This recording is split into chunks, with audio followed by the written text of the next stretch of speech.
এই দেশে মধ্যবিত্তের ঘরে জন্ম নিলে হারাইতে হয় নিজের অধিকার, আর সেই অধিকার দাবি করতে গেলে পরিবারে কেউ মুক্তিযোদ্ধা নাই বললে হইতে হয় রাজাকার। তো বলি, দেশের জন্য মুক্তিযোদ্ধারা 9 মাস যুদ্ধ করছে মানুষের অধিকার ফিরিয়ে দেওয়ার জন্য ভাই। সব সুযোগ সুবিধা শুধু তার 14 গোষ্ঠীরই দেওয়ার জন্য বললা যায় নাই। এই নাও দেশ স্বাধীন করে দেয়া গেলাম।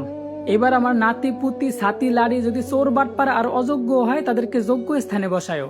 রক্ত দেওয়ার সময় কোনো মুক্তিযোদ্ধাই কিন্তু এই কথা বললা যায় নাই, বরং মানুষ যাতে তার যোগ্য অধিকার ফিরে পায় সেই জন্য হাজারো লক্ষ কোটি নারী পুরুষ রক্ত দিছে ভাই। আর আজকে যাদেরকে রাজাকার বলতাছেন না, দেশের প্রতি তাদের অবদান আপনারা কল্পনাও করতে পারবেন না।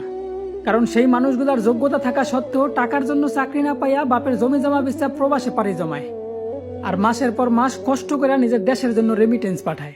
যেখানে আমাদের পূর্বপুরুষরা একটা মেয়ের সম্মান রক্ষার্থে বড় বড় যুদ্ধ করতেও দ্বিধাবোধ করে নেই, সেখানে আজ আমাদের রাজপথে মানুষ মানুষের উপর হিংস্র প্রাণীর মতো ঝাঁপায় পড়তেছে, আর তাদের শিকার থেকে কোনো নারী পুরুষ বাদ যায় নেই।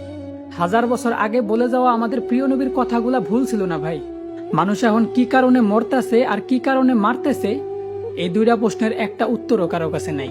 এখন বিচারকদের কানে কখনোই পৌঁছাইব না যদি বলি বিচার চাই বিচার চাই, কারণ বিচারকদের কান অনেক আগে থেকেই টাকা দিয়া বন্ধ করে দেওয়া আছে ভাই। তো পরিশেষে একটা কথা খুব দুঃখ নিয়েই বলতে হবে আমার, যে নিজের এক স্বাধীন দেশের নাগরিক হিসাবে পরিচয় দিতে লজ্জা হয় আমার।